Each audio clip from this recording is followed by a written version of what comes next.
Estamos de volta com um bate-papo esportivo na sua TV Horizonte. Agora eu tenho uma dica para você que está precisando de lentes de contato ou de um óculos bonito, moderno e com preço muito especial. Se você está à procura de um óculos bonito, com qualidade, um bom custo-benefício, você tem que ir à Ótica Scala. Lá eles trabalham com todas as marcas de lente multifocais e monofocais e você encontra óculos Ray-Ban Solar original a partir de R$ 299, dividido em até 10 vezes no cartão. Falou em óculos? Ótica Scala, qualidade e preço baixo para você. Endereço e telefone na tela.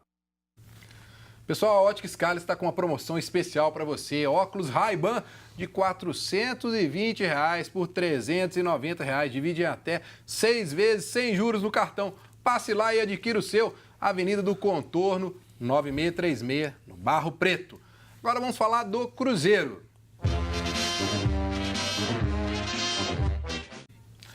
Cruzeiro que treina agora à tarde na Toca da Raposa, mas a grande notícia do Cruzeiro foi a reunião de ontem à noite do Conselho Deliberativo do Cruzeiro, aonde ficou definida aí a aprovação de um empréstimo de 300 milhões para tentar aí quitar dívidas do time, e quem estava lá e cobriu pelo jornal Hoje em Dia essa reunião, Guilherme Guimarães, vai contar tudo para a gente aí, Guilherme. Na verdade, não é tentar o dinheiro, esses 300 milhões que vai vir de um empréstimo de um banco inglês, segundo apurações que a gente fez ontem e os próprios conselheiros do Cruzeiro confirmaram também. O Cruzeiro traz, então, esses 300 milhões. Ainda essa aprovação foi uma aprovação, não é que amanhã o dinheiro vai chegar na conta do Cruzeiro, não. É uma aprovação que o Conselho Deliberativo como um todo deu para que o Cruzeiro busque esse dinheiro no mercado. Então, o Cruzeiro tem aí uma carta, né, dos conselheiros. Não precisaria disso, mas a diretoria quis abrir, até por ser um valor vultuoso, 300 milhões, é muito dinheiro.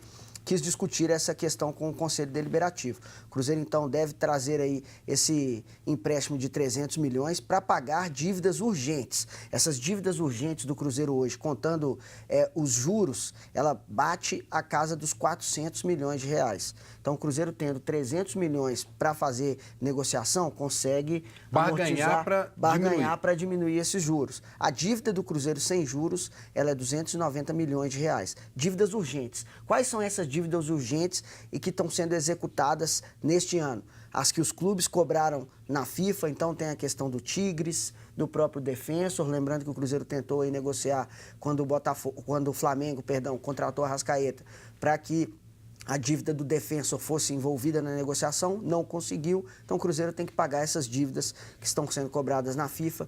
Tem impostos federais que o Cruzeiro não pagou na casa de 45 milhões de reais. E são parcelas relacionadas ao Profut, que o Cruzeiro deve 178 milhões. E esses 178 milhões estão jogados dentro da renda que o Cruzeiro, dentro da dívida que o Cruzeiro tem com o governo federal, tem que pagar esses 45 milhões para o Cruzeiro não perder o parcelamento do Profut. Perdendo o parcelamento do Profut, aí esses 178 milhões se transformariam ainda numa bola de neve maior ainda e o Cruzeiro teria mais problemas. O Cruzeiro deve também algumas instituições bancárias, vai fazer a quitação desses valores. Deve a empresários e jogadores cerca de 30 milhões de reais.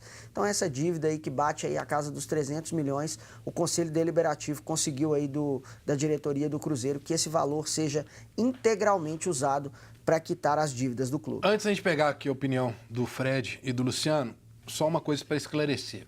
O Cruzeiro não dá nenhum tipo de garantia para esse empréstimo? Dá garantia sim, mas não é garantia de imóveis do clube, nenhuma sede social, até mesmo porque o prédio da Rua Timbiras, ele já foi penhorado num processo de 2012, se não me engano. E o Cruzeiro, então, ele conseguiu outra forma para dar garantia para conseguir esse empréstimo. Quais são essas formas? São os recebíveis futuros, rendas, venda de jogadores, patrocínios, direito de televisão. Direito de televisão. Então o Cruzeiro coloca esses recebíveis como garantias de que vai pagar o empréstimo. Esse empréstimo, o Cruzeiro vai ter 1 ano e meio de carência, né? 1 ano e 18 meses de carência para começar a pagar. Então, a partir do momento que o Cruzeiro receber os 300 milhões, ele vai ter 18 meses para estruturar a forma como ele vai fazer esse pagamento. E como esse pagamento vai ser feito? 7 parcelas semestrais de 53 milhões de reais. Então o Cruzeiro tem aí uma dívida futura de 53 milhões de reais pelos próximos 3 anos, né? Sem contar aí De 53 não, né? 53 por 53 por por semestre. semestre. De 106 milhões por Em ano. média, Isso. 106 milhões por ano, que é a dívida do Cruzeiro. Mas o Cruzeiro tem aí 1 ano e meio, né, como eu disse, 18 meses dessa carência. Para se estruturar, para se estruturar, para pagar essa dívida. A gente vai até entrar em contato, vamos tentar trazer aqui no Bate-Papo Esportivo ainda nessa semana a opinião de um especialista em gestão, para ele comentar essa história com a gente. A gente promete isso aí para os próximos dias. E aí, Fred, o que você achou dessa situação, desse empréstimo aí? Ontem, 314 conselheiros foram a favor, 2 contra. Bom, tem que quitar a dívida, né? Esse é um processo. Até aí, ok. Esse 1 ano e meio para preparar o pagamento, ok. A questão é como o Cruzeiro vai levar esse 1 ano e meio. Essa que é a minha dúvida, entendeu? Porque vai contratar no mesmo nível que está contratando? Vai gastar dinheiro no Rodriguinho, no Marquinhos Gabriel, vai renovar o contrato do Thiago Neves, vai manter os salários altos do Dedé, do Fábio, para ter uma noção atual do que significa. O Dedé nem é o salário mais alto do Cruzeiro. Mas é um salário considerável, né? Muita gente acha que é mais. O salário do Dedé em carteira é 400 e poucos mil reais. O salário mais alto do Cruzeiro é o do Fred. O Fred ganha 800 mil reais em carteira no Cruzeiro. Esse dá para viver também, tranquilamente, com essa renda. Então, assim, é saber se vai manter isso, porque pode ser que a torcida vai ter que entender que, por um período, vai diminuir um pouco a contratação, ou pelo menos a manutenção do time, vai ter que fazer uma venda ou outra. O que eu acho preocupante é chegar depois desse 1 ano e 8 meses, ainda talvez desestruturado ou sem a grana para começar a pagar. Aí o bicho vai pegar. Eu acho que tem que quitar, tem que limpar o nome. Acho que a gente está vivendo uma outra realidade no futebol, porque qual que é o risco? Qual que é o risco? Por que o Cruzeiro está fazendo isso? Tem risco que vai afetar dentro de campo, perda de ponto, rebaixamento.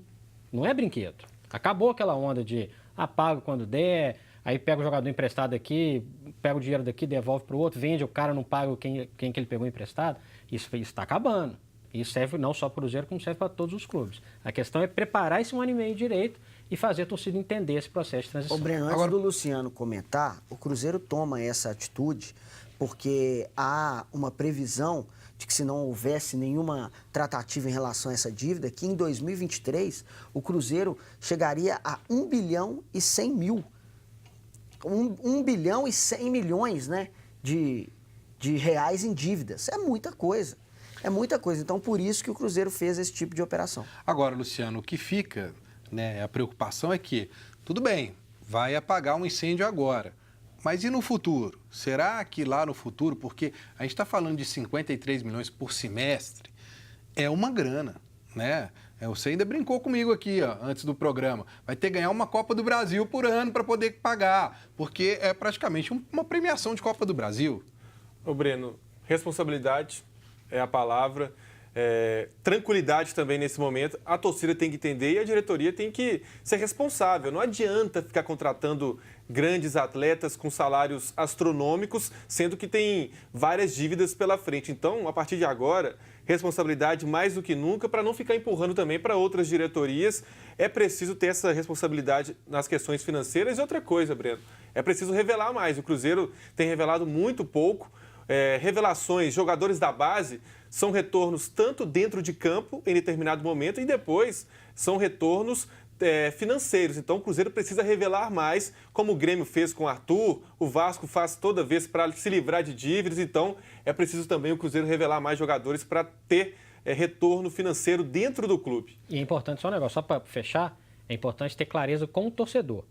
Eu acho que o torcedor tem que estar ciente e a cada passo que for dado para pagar essa dívida ou o que está sendo pago com o dinheiro que entrar, acho que isso tem que ficar muito claro para evitar que daqui a alguns anos, poxa, mas não pagou isso, sobrou aquilo. Mas acho isso fundamental. Os conselheiros do Cruzeiro, inclusive alguns que se mostraram contrários a esse pedido de empréstimo, o próprio ex-presidente Gilvan de Pinho Tavares, ele apoiou, ele votou a favor do empréstimo. Né? Então, os próprios conselheiros disseram que a diretoria abriu toda a caixa azul, digamos, do Cruzeiro, assim, em relação a dívidas, para mostrar que, de fato, precisava desse empréstimo. O Guilherme arrumou uma caixa azul no Cruzeiro. Se eu falo caixa preta aqui, eu vou receber 200 milhões de mensagens. O Guilherme tá arrumando umas pérolas aqui, né? Depois ele conseguia a emancipação financeira de alguns jogadores, agora ele conseguiu a caixa azul. Bom, vamos pegar a opinião aqui da Ana Cláudia com participação do pessoal de casa, Ana. Vamos lá, então, o Guilherme sempre com suas pérolas, animando o programa, falando muito, mas isso é bom porque ele traz bastante informação do Cruzeiro, né, gente? O Everton Martins comentou aqui, boa hora para o Mano avaliar bem os jogadores. São muitos atletas bons disputando a mesma posição. Walter Silva, Rodriguinho tem que ficar titular. Agora, Jota, o Armando pergunta para você se você não acha que o Orejuela tem que ser titular na lateral do Cruzeiro. Bom, um abraço aí, obrigado pela pergunta. Eu acho que o Edilson ele entregou menos do que esperava dele no ano passado, apesar de ter sido importantíssimo em alguns jogos-chave, na Copa do Brasil, jogos decisivos era com o Edilson. O que o Orejuela mostrou até agora credencia ele a concorrer à vaga, ao contrário do que aconteceu no passado, que era o Ezequiel reserva. Eu acho que se o Edilson não tinha uma sombra, agora ele tem, acho que ele se mantém como titular, mas com o passar do tempo, o gringo aí, acho que ele pode conquistar seu espaço, sim. Ano passado, o Lucas Romero era o reserva imediato, volante improvisado, né? Ô, Armando, anota aí, o Edilson é titular do Mano Menezes. Obrigado pela pergunta. Isso eu falei agora, mas se ele demora... Ano passado ele poderia dar mole, tem uma que ele não ia sombra perder, melhor agora. Agora sim, mas o Edilson é o titular do Mano Menezes. Foi feito um grande tudo que a gente investimento vê no dentro da Toca da Raposa e pela experiência, principalmente em jogos decisivos que o Cruzeiro vai ter em 2019. Bom, agora eu tenho uma dica para você que se preocupa aí com a sua qualidade de vida. O CROT é uma clínica de fisioterapia especializada em reabilitação e prevenção de lesões, oferecendo atendimento de qualidade e compromisso com o bem-estar do paciente. E agora no CROT tem também aula de pilates, perfeita para quem sofre de ansiedade e estresse, além de outras atividades para melhorar sua qualidade de vida. CROT atende a vários convênios, como Unimed, Fundafeng, Saúde Caixa, Acefaz, Semig Saúde, Copasa, entre outros. Venha viver com mais qualidade de vida. CROT Fisioterapia, telefone 3289-1235. Visite o site crote.com.br. Então, pessoal, você precisa fazer uma fisioterapia, pilates, procure o CROT. Lá você será atendido por grandes profissionais e mudará a sua vida. Vamos para um rápido intervalo e voltamos falando ainda sobre Atlético e Cruzeiro. Não sai daí!